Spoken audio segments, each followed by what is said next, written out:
दोस्तों, मनुष्य जैसे कर्म करता वैसा ही फल उसका इकट्ठा होता रहता है। कुछ लोग सोचते हैं कि उनसे बुरे कर्म बन गए तो उनकी सोच यह होती है कि वह आत्महत्या करके इस जीवन को खत्म कर लेंगे तो उन्हें इस दुख से मुक्ति मिल जाएगी। लेकिन ऐसे सोच रखने वाले लोग अज्ञानी होते हैं। वह यह नहीं जानते कि चाहे कुछ भी कर लो, लेकिन कर्मों का फल तो भुगतना ही पड़ता है। आज की इस कहानी में जानेंगे कि मनुष्य को पूर्व जन्म का भी कर्ज चुकाना पड़ता है। नमस्कार दोस्तों, बोधि थिंक इंस्पायर यूट्यूब चैनल में आपका दिल से स्वागत है। एक समय की बात है, गांव से कुछ दूर एक जंगल में एक महात्मा का आश्रम था। वह बहुत ज्ञानी थे। उनसे लोग दूर दूर से ज्ञान प्राप्त करने आते थे। एक दिन वह महात्मा उपदेश दे रहे थे। तभी उनके एक शिष्य ने पूछा, गुरुदेव, मैं यह जानना चाहता हूं, मनुष्यों को पूर्व जन्म का कर्ज भी चुकाना पड़ता है और मृत्यु के बाद मनुष्य की आत्मा अपने साथ वह कौन कौन सी चीजें हैं जो साथ लेकर जाती है तथा उन सभी का प्रभाव मनुष्य की मृत्यु के बाद किस तरह से रहता है। महात्मा ने कहा, भंते, आज आपने जो प्रश्न किए हैं वह समस्त मानव जाति के कल्याण हेतु अत्यंत महत्वपूर्ण है। यह सत्य है कि मनुष्य को अपने पूर्व जन्म का कर्ज अवश्य ही चुकाना पड़ता है और मृत्यु के बाद भी कुछ ऐसी चीजें हैं जो आत्मा के साथ में ही रहती हैं और उनका प्रभाव मनुष्य के दूसरे जन्म पर भाव पड़ता है। आगे महात्मा कहते हैं, एक समय की बात है, किसी नगर में संतोष नाम का एक ब्राह्मण रहता था और उसकी पत्नी का नाम शकुंतला था। वह अत्यंत गरीब घर में जन्म था, लेकिन वह अत्यंत बुद्धिमान और मेहनती था।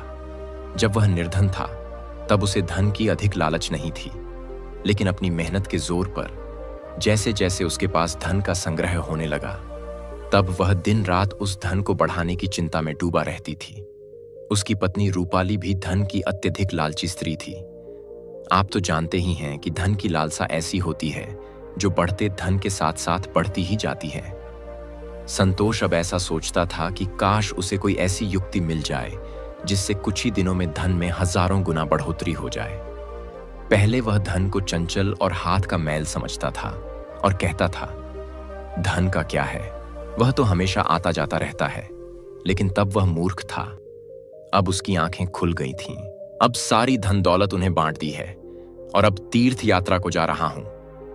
फिर कुछ समय के पश्चात संतोष ने साधु की तरफ देखा और पूछा, तो क्या आपने अपना सब कुछ बच्चों को दे दिया या अपने पास भी कुछ रखा है?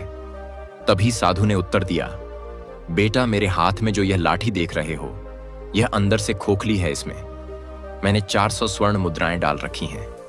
यात्रा में कभी कभी धन की आवश्यकता भी पड़ जाती है। यह कहते कहते साधु को नींद लग गई, लेकिन संतोष की आंखें जाग रही थीं।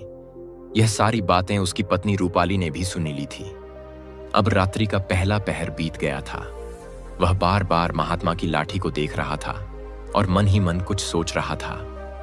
अब उसके अंदर लोभ लालच की माया का संचार हुआ, किंतु उसकी अंतर आत्मा इस घृणित कार्य को करने से रोक रही थी। लेकिन वही मन की दुरात्मा स्वर्ण मुद्राएं पाने की जिद पर अड़ गई।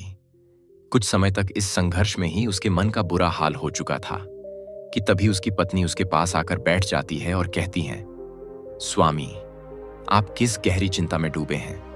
क्या आप भी वही कुटिल मंशा से सोच रहे हैं जो मैं सोच रही हूं? इस महात्मा ने तो अपनी खूब सेवा करवा ली है, अब इन्हें कुछ तो हर्जाना भरना पड़ेगा। तब संतोष कहता है, शकुंतला, मेरे मन में बड़ी ही दुविधा हो रही है। हमारा कर्तव्य यह है कि अतिथि की सेवा करें, किंतु अगर हम इनके धन को चुराते हैं तो पाप होगा। शायद हमें ऐसा नहीं करना चाहिए।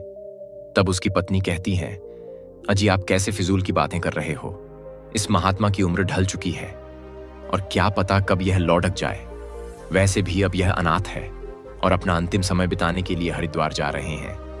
आप अपने मन को मत रोको और इन स्वर्ण मुद्राओं को ले लो।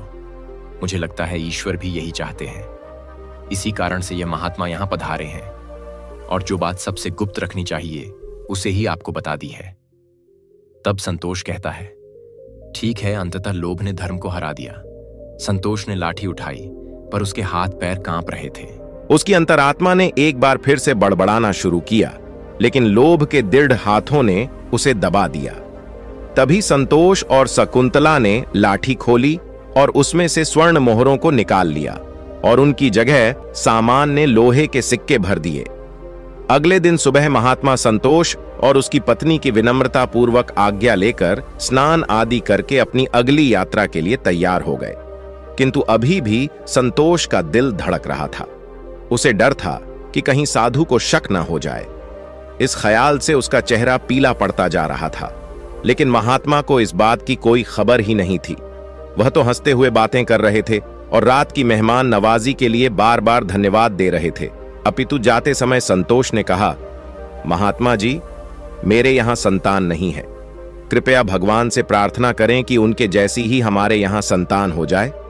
वैसे तो हम पापी हैं, हमारी प्रार्थना ओए का कोई असर नहीं हो सकता, किंतु आप तो महात्मा हैं, भगवान आपकी बात जरूर सुनेंगे।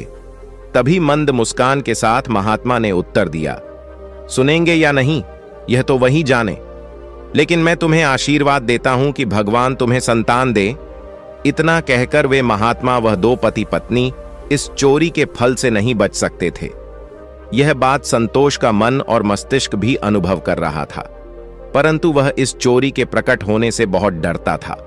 चोरी का प्रकट होना प्रत्यक्ष था, परंतु उसका फल भविष्य के किसी पर्दे में चुपचाप छिपकर सही अवसर की प्रतीक्षा में था। मनुष्य वर्तमान समय के सामने भविष्य की परवाह नहीं करता है। वहीं दूसरी ओर जब वह महात्मा हरिद्वार पहुंचे तो उनका हृदय अत्यंत प्रसन्न हो गया।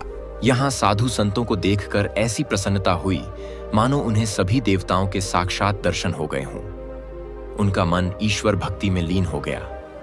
फिर रात को महात्मा वहीं संतों के साथ आश्रम में सो गए। फिर अगले दिन स्नान करके उन्होंने उस मंदिर के मुख्य रसोइये को बुलाकर कहा, मैं यहां श्रद्धा हेतु आने वाले सभी यात्रियों के लिए अन्नदान करना चाहता हूं। यही एक इच्छा मेरी बाकी है। कृपया आप हमें बताएं कि सभी लोगों के भोजन, निवास और वस्त्र दान के लिए कितना खर्च हो सकता है। तभी उस व्यक्ति ने कुछ हिसाब करते हुए बताया कि महाराज, अन्नदान, निवास और वस्त्र दान और अन्य सभी प्रकार के कार्यों के लिए कुल 300 स्वर्ण मुद्राएं लग सकती हैं तथा 20 से 30 से कम अधिक लग सकती हैं। क्या आपके पास इतना ज्यादा और पर्याप्त धन है? महात्मा ने कहा, ठीक है, मैं इसका प्रबंध करता हूं। महात्मा ने कहा, आप बस कल के सभी कार्यक्रमों का आयोजन करो। कहकर वे गंगा स्नान के लिए चले गए। फिर अगले दिन उनके कहे अनुसार उस रसोइये ने पूरा आयोजन किया। हरिद्वार के परिसर में बड़ी ही धूमधाम और खुशी के साथ अन्नदान, वस्त्रदान, भजन आदि कार्यों को संपन्न किया।